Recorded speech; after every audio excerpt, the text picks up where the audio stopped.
Guys, there are spoilers for this film and this review. So, if you don't want to get the horn, go out, watch this film, and then come back.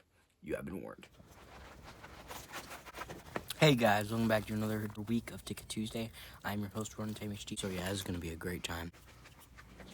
Hey guys, and welcome back to episode of Ticket Tuesday. I'm Ortega, and this week we watched The Death of a Unicorn, a new horror comedy, more leaning towards the comedy, starring Paul Rudd and Jenna Ortega.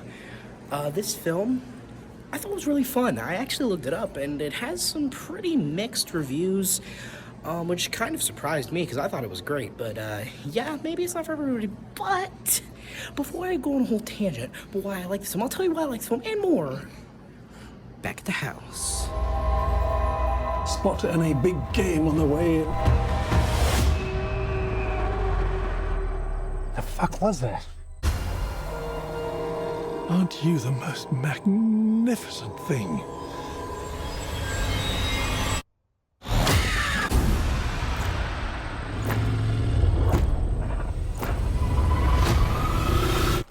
Don't move. Hey guys, and welcome back to an episode of Ticket Tuesday. I'm your host, Ortega, and this week, what we watched was fucking Death of a Unicorn. Death of a Unicorn, nearly fucked that one up. But, this movie was made by, directed and written by Alex Sharfman, I believe. Apparently, not apparently, I looked, this is his, feature-length directorial debut. He did direct something previously, but it was like a short that didn't even have, like, a thumbnail on IMDb, so it's kind of weird. And then, this film is starring, has a pretty big cast. We have Paul Rudd, Jenna Ortega, Will Poulter, Richard E. Grant, Tia Leone, and Anthony Carrigan, who, is a little bit of a more unknown actor, but you may know him as Victor Zsasz from Gotham. If you, like, I haven't watched Gotham, but I know who his character is. But, anyway, this film is a comedy horror film, and I'd say it more leans towards the comedy, like, satire range than the horror. I mean, near the end of the movie, it does get a lot more, like, horror, you know, with, like, the fucking giant-ass unicorns just fucking butchering people and, like, ripping them in half and impaling them with their big horns. But, yeah, I really like that bit, because I do like how the movie kind of made unicorns scary. You know, unicorns are great, right? Who doesn't like a unicorn? But this film doesn't just touch on the awesomeness of unicorns. It also touches on a bit of, you know, greed, corruption, I guess evil, and I guess, you know, just general, greed. Big pharma, this film kind of touches on, with, you know, pharmaceutical companies, doing shady shit, which, I mean, is not necessarily untrue, right? And this film kind of touches on, I guess, the corruption of just really kind of any big corporation, you know? It's not just like pharmaceutical companies, it's kind of any big business in the world, not just America, just in the world. A lot of them, in this situation, probably would have done the same thing. They want the money, right? They don't care that this mythical, they want it all, right? So they see that this mythical, you know, kind of magical creature, there's probably not many of them, right? They see that its blood can cure people of any ailment, right? It can clear them of any injury, and can even resurrect people. So they don't see this and say, oh wow, what a marvel of nature. You know, we should report this to the WWF, the World Wrestling Federation. They should report this. Get the panda, the steel chair. But they have to, you know, call the zoos, call the fucking whatever. No, we need to kill all of them, get all their blood, so that we can have it all. Right? Imagine the money. Imagine the fucking billions we could rack in. Is basically, like, they don't think of, you know, the animal, as a beauty of nature. They see it as profit.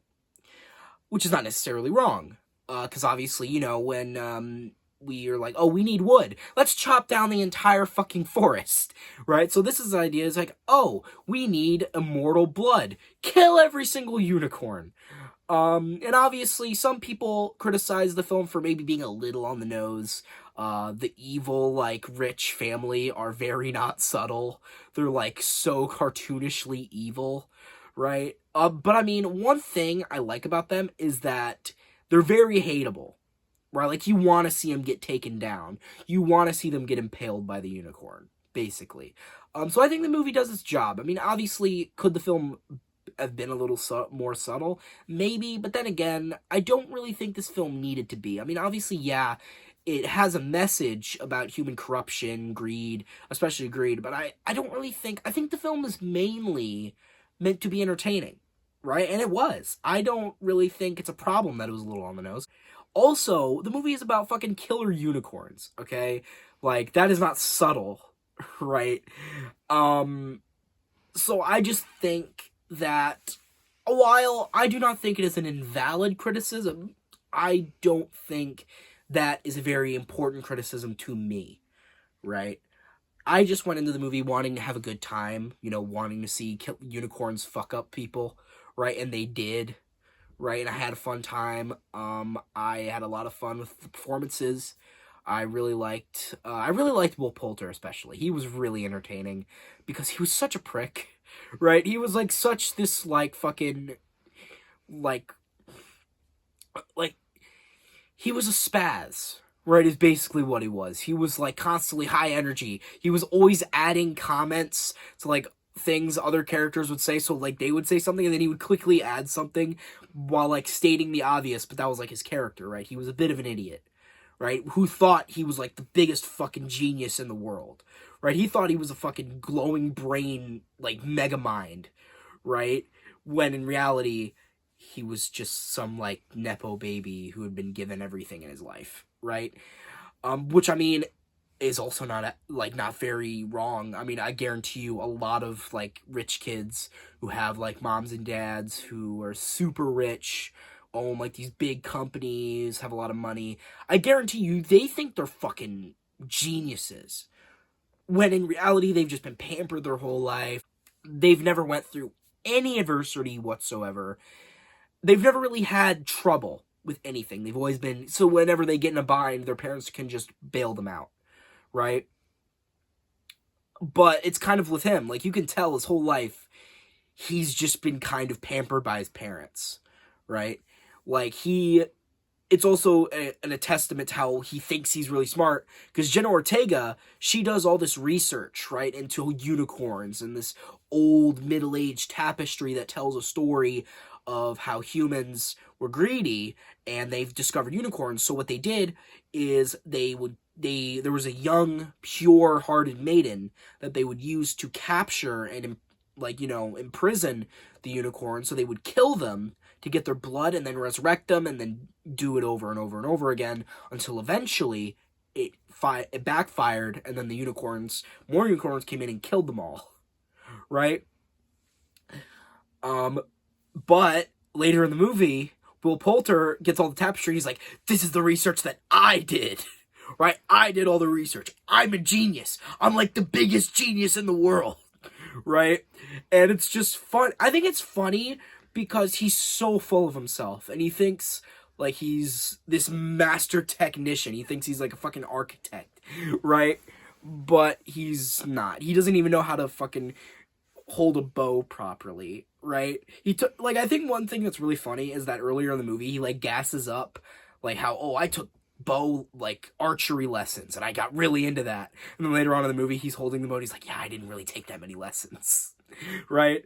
Like, he was just such an entertaining character, and even though you're rooting for them to kill him, like, I still love him, right? Because he's just a very fun character.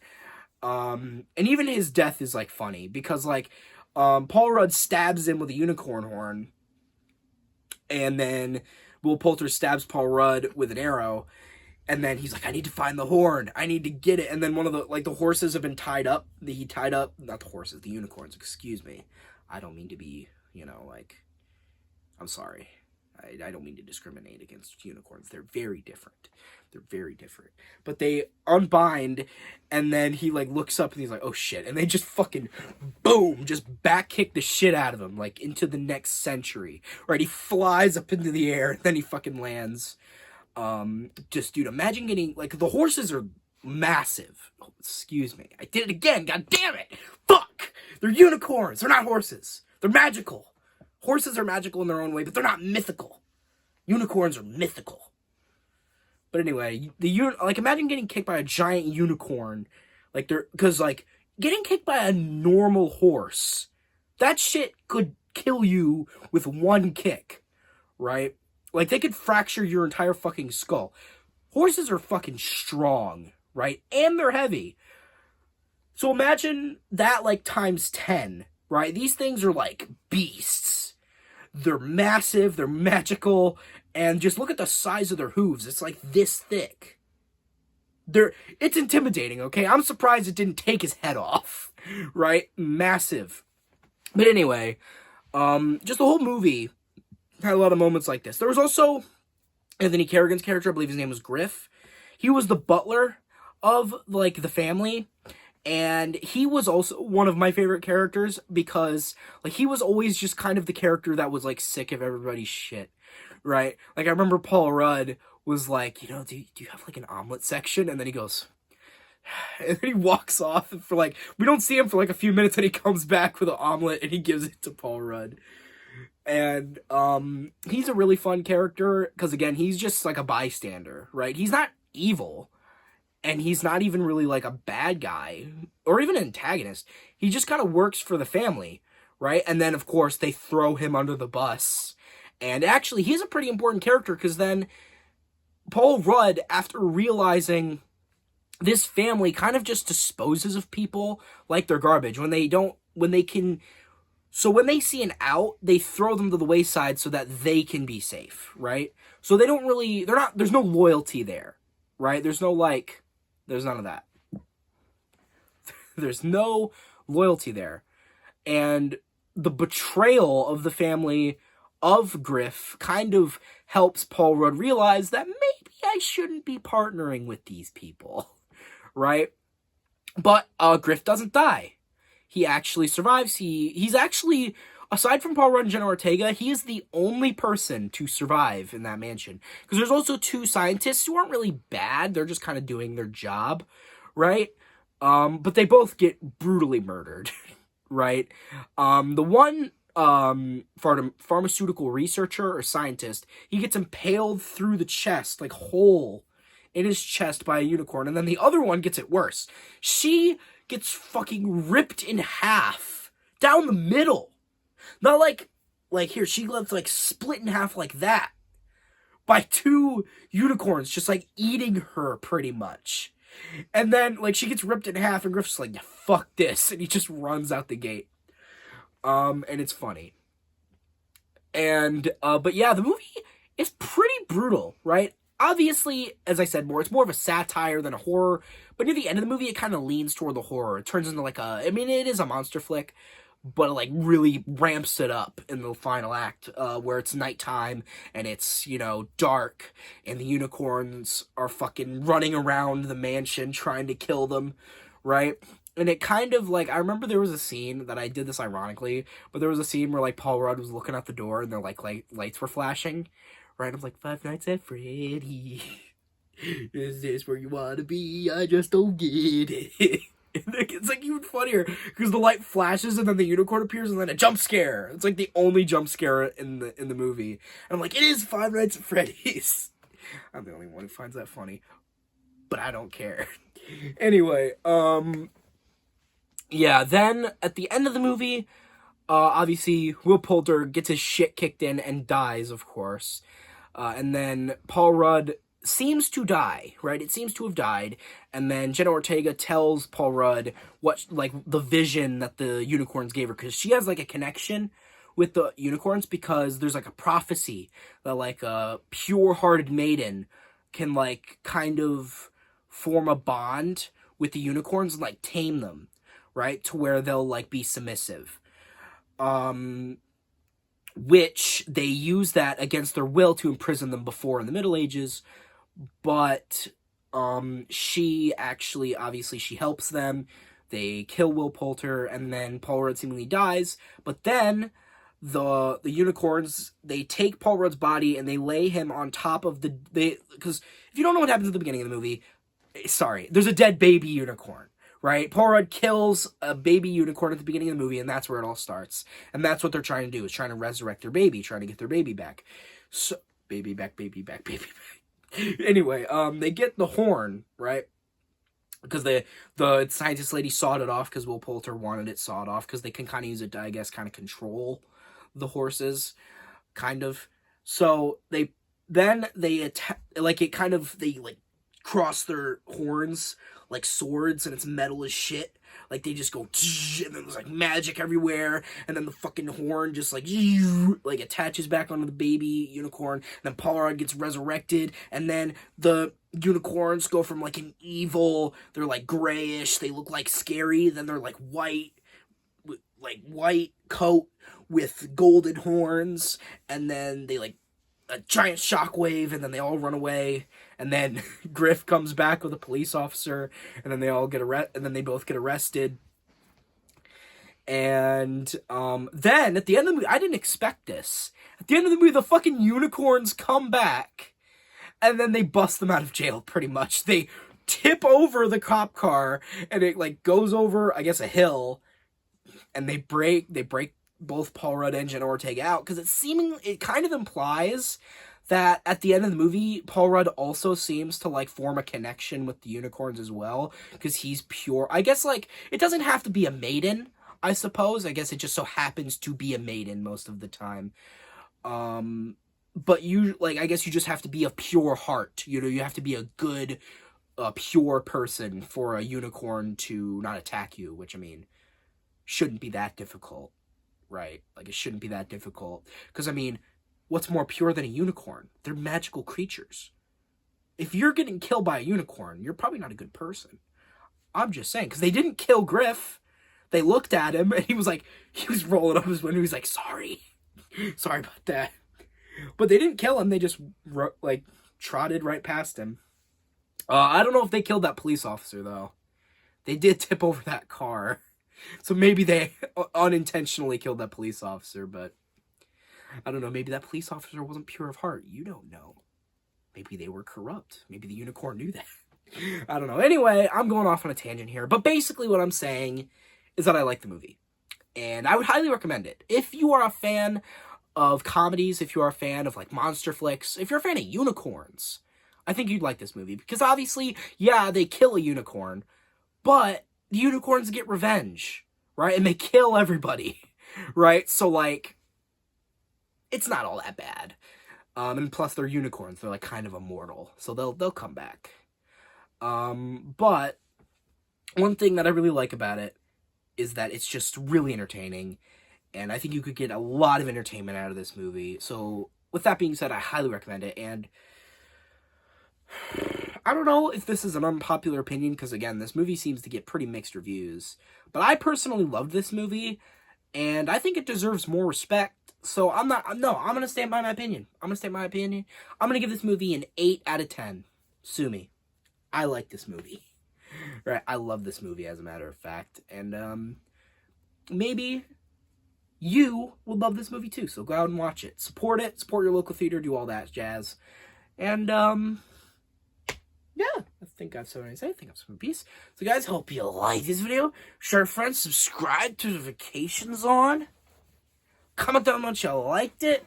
But you guys know how it goes.